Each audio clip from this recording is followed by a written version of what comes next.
Hey guys, it's Jeremiah. Let's cook something good. Hey guys, what's going on? Today we're gonna be making burgers and some shoestring fries to go with them, so let's cook something good.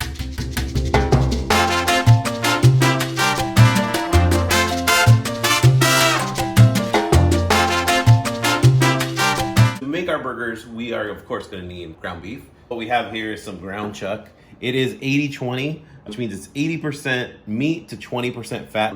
You can grind your own meat, or again, go to a great butcher, grass-fed, ground beef, the way to go. We're gonna need an onion as well. I'm gonna show you guys how to make some caramelized onions. We're gonna need a head of iceberg lettuce because iceberg is truly the only lettuce that should go on a burger. We got some brioche buns here. We got some potatoes for our fries. I love a good caramelized onion on a burger. They do take a while. They're gonna take between 12 and 15 minutes to make, so we're gonna get those started first.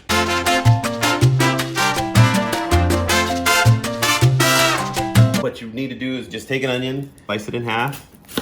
We're gonna take this front end off of both sides, and then we're gonna peel our onion. The easiest way to do this is to just take the first layer of the onion and take the whole thing off, so you're not sitting here just trying to peel off paper all day. And then we're just gonna cut our onion in slices. I usually cut them about 1/4 of an inch thick. You can go thinner if you like. We're gonna break those up, and then we're gonna move over to the stove and put them in our pan. I'm taking about an ounce of our avocado oil. We're just gonna toss our onions in there. And we don't want these on really, really high. We wanna just kind of move them around. We want them on a medium flame because we want them to caramelize slowly. We want the sugars in these to really come out. So we're gonna put a big pinch of salt. I'll say it's probably close to it. 2 teaspoons and a couple turns of our pepper. And we're just gonna let these go. We're gonna leave them alone. We're not gonna touch them for probably about 8 minutes. If the flame's too high, you'll be able to hear them sizzling really fast. So we just want them like a mellow sizzle is what we're looking for. We're ready to form our burgers. We wanna keep our ground beef in the fridge. We want it to stay super cold. This is one of the meats that we don't want to bring out early to bring to room temperature because we want that fat actually to stay in our burger. We're gonna weigh out our burgers because we want them all to be the same weight. 4-ounce patties. And all I'm gonna do is I just want to gently form a ball, and we'll do 4 more like that. It's been about 6 minutes on our onions, and I'm just gonna come over and give them a little bit of a turn. You're gonna see they're gonna kind of start to brown, but they're mainly turning like a translucent color, and that's what we want. We're gonna be making a sauce for our burgers. It's really simple to make this sauce. It's kind of a Russian dressing, which is like 1,000 islands, so to say. I'm using mayo, mustard, ketchup, and some Grillo's pickles, spicy ones.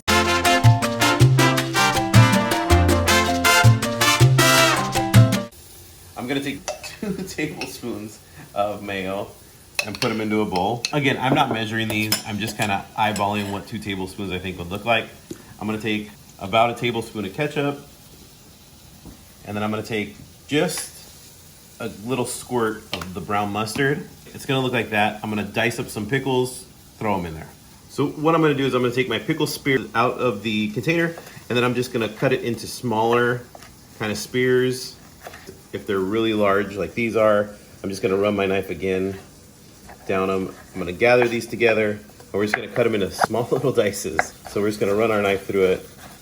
And again, a sharp knife will go a long way in your kitchen. We're gonna take this, add it into our sauce, and then we're gonna add some salt and pepper, and that'll be ready. All of our ingredients are in there. We wanna make sure that everything blends together. And what you always wanna do is you wanna taste everything you're making. So that actually needs a little bit of this pickle brine, which I said I was gonna put in and I haven't yet. So I'm really just putting a dash in there. All it's gonna do is it's gonna loosen it up a little and give it a little bit more of a vinegary taste. Perfect.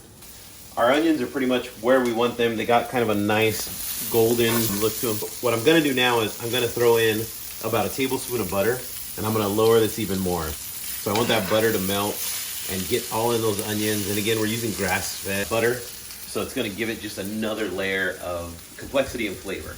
For our fries, russet potatoes. Normally I would wash them and do all that, but I'm actually gonna peel them just to get the skin off. Canola oil for frying today. We're gonna take our potatoes and run them through our mandolin. This is another great tool to have in your kitchen. The one thing I will say about it is it's an amazing tool, and I know I said it's the worst tool ever. I cut myself a lot on it for a number of reasons.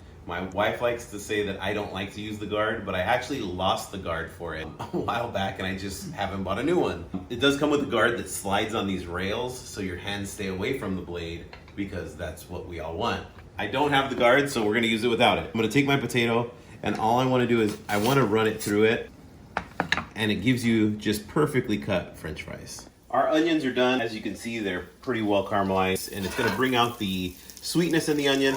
I'm gonna turn this off and then I'm gonna just throw these in a bowl. We're gonna set them aside until our burgers are ready.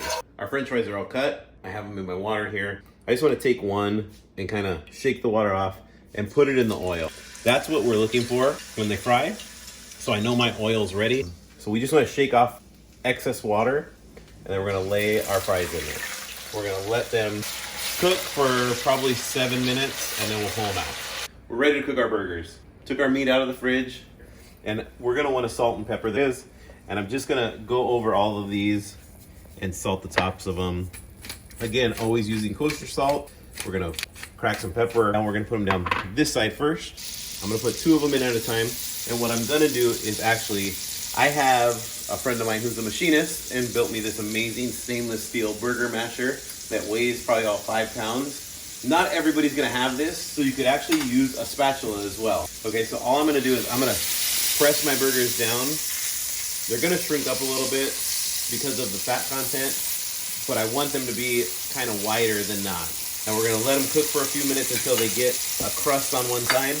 We're gonna salt and pepper this side now, and we'll leave them for about 5 minutes per side. Our burgers are ready to be flipped. I already flipped one. This is what I'm looking for, just the caramelization on it. One thing that people always do when they're cooking burgers, for some reason, they always squish after they flip it. Don't ever do that. You're just pushing all the wonderful juice that we've created from that caramelization. You're pushing it out. I take my burger, flip it, and we're gonna let it sit there for another maybe 4 to 5 minutes. With our buns, what I'm gonna do is I'm gonna take some of our butter. I'm just gonna butter each side of our bread. This is another great tool to have in the kitchen. It's a straight spatula, a small little 4-inch one.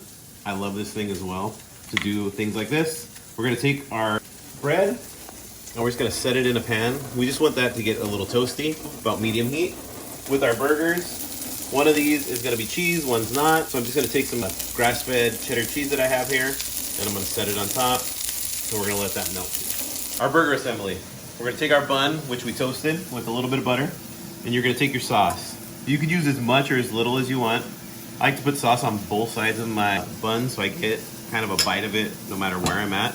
I'm gonna take some shredded lettuce, lay it on the bottom. Then I'm gonna bring my patty, cheese side up. I'm gonna take some of my caramelized onions, put them on top there. And there we have it, guys. Our perfect burger. With the perfect burger, I'm gonna try to match the perfect wine, or what I feel like is the perfect wine. I have this wonderful Gamay that I got from my local wine shop. It's bright, fruity. I think it's gonna go really well with our burger.